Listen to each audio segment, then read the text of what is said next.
que han pasado ya 24 horas el resultado eleccionario del domingo. Bajan un poco las aguas, pero esas aguas están muy turbulentas en el peronismo, están muy turbulentas en el gobierno, luego del resultado electoral magro, cachetada, dicen algunos, pérdida brutal de votos y de, te diría, de confianza por parte de un electorado en la provincia de Buenos Aires que siempre le fue muy favorable al peronismo o en la mayoría de las oportunidades. Los gobernadores peronistas cuestionan al presidente por los errores no forzados y las fallas en la comunicación de la Casa Rosada.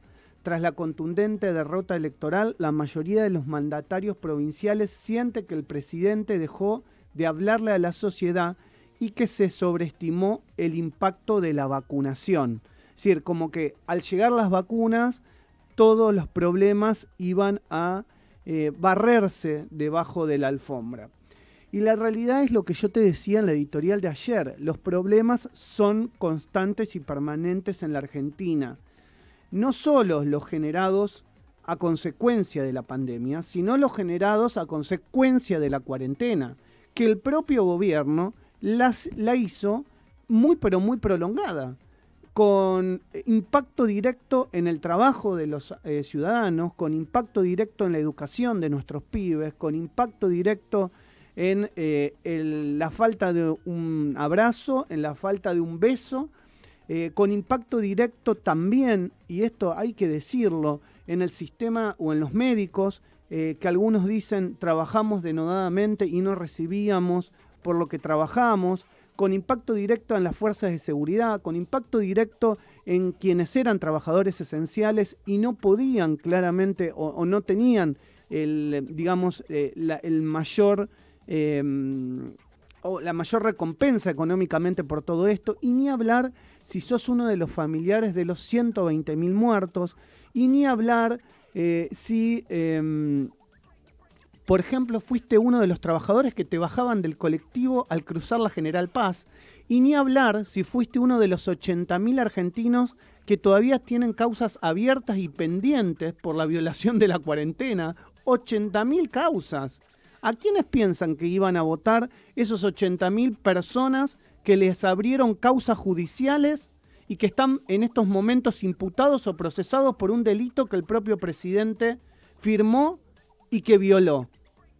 ¿A quiénes van a votar esa madre o ese padre de ese imputado que vino a trabajar y por violar la cuarentena lo procesaron? Hay muchas cosas para analizar en el medio de lo que pasó. Muchas, pero muchas cosas.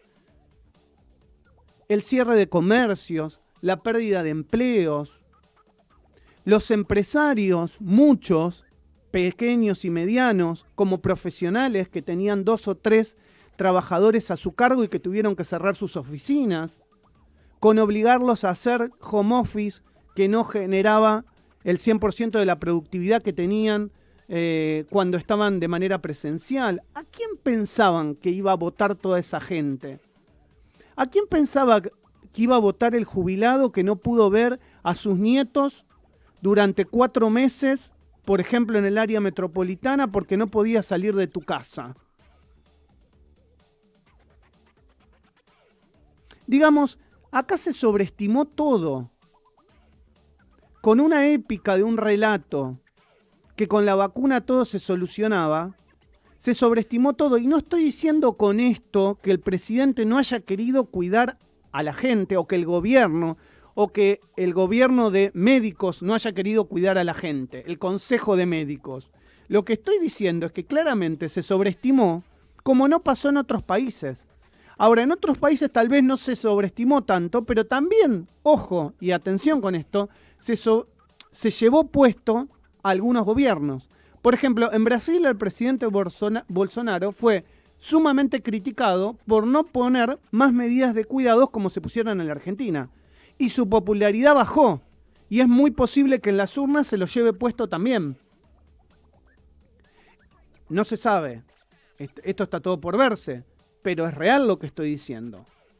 En Estados Unidos, las urnas se llevaron puesto a Donald Trump y sin embargo hubo muchas menos medidas de restricciones de las que hubo acá en la Argentina. Claramente sí hubo un impacto en economía, pero la economía se recuperó rápido.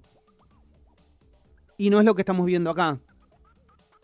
Ahora, el tema es, ¿qué va a pasar con las soluciones que va a buscar el gobierno? ¿Cuáles van a ser esas soluciones?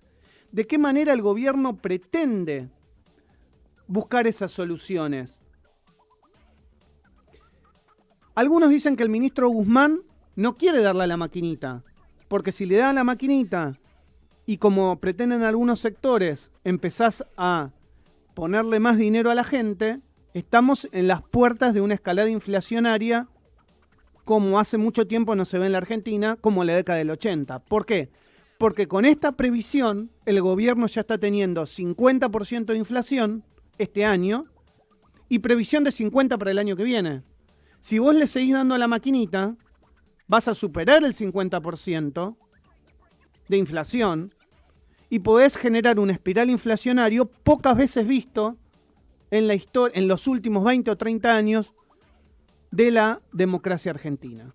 No estoy hablando de la hiper de Alfonsín, sino después de esa hiper, desde Menem para acá, no tenemos estos niveles de inflación que estamos viendo hoy. Entonces, la solución es complicada y algunos dentro del Frente de Todos dicen, no, hay que darle más dinero a la gente, hay que poner guita en circulación, hay que generar más Estado, hay que generar esto y esto, que parece ser todo lo contrario a lo que votó la gente. Ahora, entonces, en ese voto en contra de la gente, hay que analizar qué se votó. Entonces, si es lo que dicen algunos dentro del Frente de Todos, como Grabois, que está diciendo que hay que darle terrenos a la gente para que la gente tenga donde vivir y hay que darle un ingreso universal garantizado por el Estado, o la gente votó más trabajo y más empleo y poder vivir de su propio esfuerzo. Y las soluciones son distintas, creo. Por un lado, las que plantean dentro del gobierno y por otro lado también las que plantea la oposición, que hoy se ve muy fortalecida con este triunfo. Entonces hay que ver cómo le pega al gobierno o cómo pega en el, digamos, en la flotación del gobierno, en su base de sustentación, pero también en su pata de articulado y de armado, estas elecciones. Y algo con lo que me voy a concentrar mañana, se las dejo picando en la editorial de hoy, es lo que yo vine vislumbrando y te lo comenté en varias editoriales respecto a los armados de frentes electorales que llegaron para quedarse. Así como Cambiemos explotó con gran cantidad de críticas cuando pierde Mauricio Macri, en 2 años, hoy Cambiemos es una opción de gobierno. Te guste o no te guste, es una opción de gobierno. Y eso yo lo alerté. El armado de frentes electorales llegó para quedarse. Hay que ver cómo genera, cómo, digamos, pega en el gobierno la elección y si el armado del Frente de Todos también llega para quedarse. Porque claro está, y de más está decir, que dentro del Frente de Todos ha habido personas que saltaron de un lado para otro en infinidad de oportunidades. Sergio Massa, el número 1, primero con Boneta en la fila.